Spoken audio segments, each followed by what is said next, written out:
Olá, hoje estamos fazendo um boletim especial, mas é mais que especial. E por quê? Porque hoje é o dia mais importante da história da República. No mínimo, para alguém achar que é exagero, a partir do século XXI. A derrota do nazifascismo bolsonarista no processo eleitoral foi fundamental para o nosso país. Vai ser um longo trabalho de reconstrução. Teremos muitos encontros, muitas conversas, discussões, ideias, propostas, debates no campo político e ideológico. Não naquele momento que a gente a toda hora falava: precisamos defender as instituições, precisamos defender o Supremo Tribunal Federal, olha, estão atacando o Congresso Nacional, olha, querem rasgar a Constituição, olha, querem proibir partidos, querem ameaçar pessoas. Não. Vai ser diferente. Nós teremos as nossas divergências, que são extremamente saudáveis, mas no campo da democracia, das liberdades, da Constituição de 1988. E eu disse, inclusive em entrevistas nas últimas aqui nesse canal, que caso Bolsonaro fosse derrotado, seria o dia mais feliz da minha vida. E eu digo para vocês hoje, dia 30 de outubro, agora, é o dia mais feliz da minha vida. A civilização venceu a barbárie. E por que isso é tão importante? E eu participei do Jornal da Cultura, fiz questão de deixar essa questão clara. A vitória não era a vitória do PT, não, é muito mais. Não era a vitória do Lula, não. Muito mais, era a vitória da Frente Ampla Democrática, da civilização, de um amplo arco de alianças que vai da direita até a esquerda. Notem, os economistas do Plano Real, todos estavam com a chapa Lula-Alckmin. Os grandes juristas, intelectuais, economistas, pesquisadores, cientistas, políticos, em suma, todos aqueles que entenderam que esse era um momento decisivo da nossa história. Não há meio de conciliar com o nazifascismo. Mas eu vou apoiar o Bolsonaro por causa disso, daquilo. Não dá. Porque se vocês imaginam o que ele aprontou em 3 anos e 9 meses de gestão, né? Imagine o que esse homem poderia fazer no nosso país, 3 meses e 9 meses, um pouquinho mais, 3 meses e 10 meses de gestão. O que ele poderia fazer em mais 4 anos? E a pergunta fica, o que ele fará nesse bimestre, agora? Sim, novembro e dezembro. Ele vai tentar transformar num bimestre sombrio, numa espécie de terceiro turno. Vai atacar o Tribunal Superior Eleitoral, vai atacar especialmente o presidente Alexandre de Moraes, membros do Supremo, vai questionar as urnas eletrônicas, vai falsificar resultados eleitorais. Nós estamos falando de alguém que beira a marginalidade, que sua visão política não é a sua, não é a minha, não é a nossa, no qual nós discordamos, concordamos, debatemos, coisas que faz parte da nossa vida, né? E tantas vezes fizemos isso. Não. Com ele houve um momento, um grande salto para trás no processo da democracia brasileira, que ele se utilizou da democracia, da Constituição de 1988 para adentrar no interior do Estado, destruir. Ele fez o que o Hitler concluiu na Alemanha, né, com a Constituição de Weimar, de 1919. Era o que ele queria fazer aqui. Mas nós vencemos o Hitler nativo.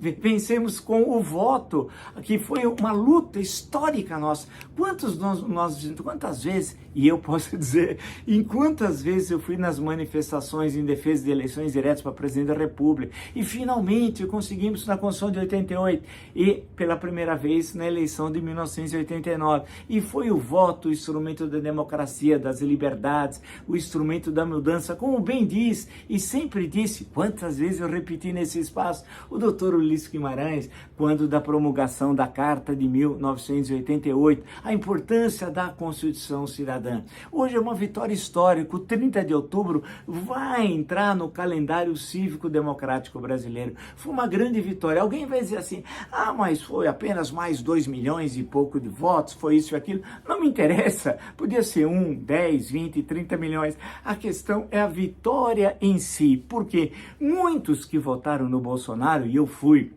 sempre alguém que apresentou essa questão, era uma espécie de plebiscito contra o PT. Não entendiam que a conjuntura histórica era outra, não era questão do PT e nem do Lula, mas era derrotar a barbárie representada pelo Bolsonaro. Ah, mas é uma narrativa, é um mero discurso? Não, 700 mil óbitos na pandemia, 700 mil óbitos, né? E que poderiam, segundo os grandes especialistas, entre 400 a 500 mil estarem vivos, ou seja, nós teríamos 500 mil de famílias que teriam seus entes queridos, que morreram pela inépcia, pela incompetência de alguém que desprezou a ciência, como o Jair Bolsonaro. Então é uma vitória da ciência também, é uma vitória da educação, da ciência e tecnologia, dos patriotas, dos democratas, dos intelectuais, daqueles que querem estudar. Quantas universidades ele criou? Quantas escolas ele criou? Quantos livros ele citou ao longo de quase 4 anos de mandatos? Qual foram os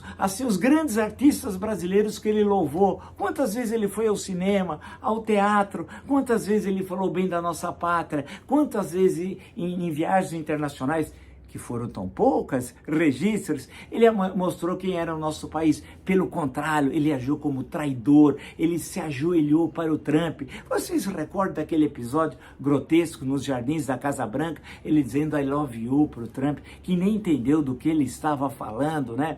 Vocês viram ele em Roma, na reunião do G20, imagens que ficaram imortalizadas no UOL através do Jamil Chad, filmando quando ele adentra um local onde estavam reunidos os chefes de Estado e governo tomando café. Ninguém o cumprimentou, ninguém falou com ele. Nós éramos, eu posso dizer o verbo no passado, até minutos atrás, um Estado pária. Voltaremos a fazer parte do concerto das nações, como sempre fizemos. Vamos discutir seriamente a questão da Amazônia, das nossas relações diplomáticas, da nossa reindustrialização, da educação, da ciência e tecnologia, da questão das mulheres, né, num país que faz coisas tenebrosas com as mulheres, como faz o Brasil. Em suma, nós temos todas as condições históricas que estão colocadas para nós. Ou seja, agora construir um governo de união nacional. Passa primeiro por quê? Um Ministério de União Nacional. Não, antes até do Ministério, o período novembro, dezembro, União Nacional, em defesa do resultado eleitoral do 30 de outubro, que ele vai fazer de tudo para tentar criar problemas. Então, a União tem de continuar. União em defesa da Constituição. União na construção de um gabinete de gente brilhante, e nós temos de sobra gente brilhante no Brasil. E a partir de 1º de janeiro, começar um novo governo, e o Congresso toma posse a 1º de fevereiro, toda a Câmara e 1/3 do Senado, e aí poderemos ter divergências. E você vai dizer assim, pô Vila, você lutou, falou, defendeu esse governo, atacou o Bolsonaro, e agora está criticando uma medida A, B ou C, e concordando com a D, E, F, mas vamos dizer que eu esteja discordando com alguma medida, eu digo para você, qual é o problema? Você acha que democracia é concordar com tudo ou é a convivência de contrários? Mas é uma discordância no interior da ordem constitucional, na ordem democrática. Hoje é o dia mais feliz da minha vida. Eu tenho certeza que também para vocês é um tremendo dia feliz, porque a civilização, a democracia, a história do Brasil, a luta pelas liberdades, que é histórica num país como nós vencemos. Nós vencemos, e agora é o trabalho de reconstrução, serenidade, lutar pela paz, respirar, ter boas propostas e construir, mas é um longo processo, o país que todos nós queremos. Hoje nós ganhamos, e os traidores da pátria, os nazifascistas, Jair Bolsonaro e sua caterva perderam. Tenho orgulho de ser brasileiro, e a bandeira, por fim, ela é nossa.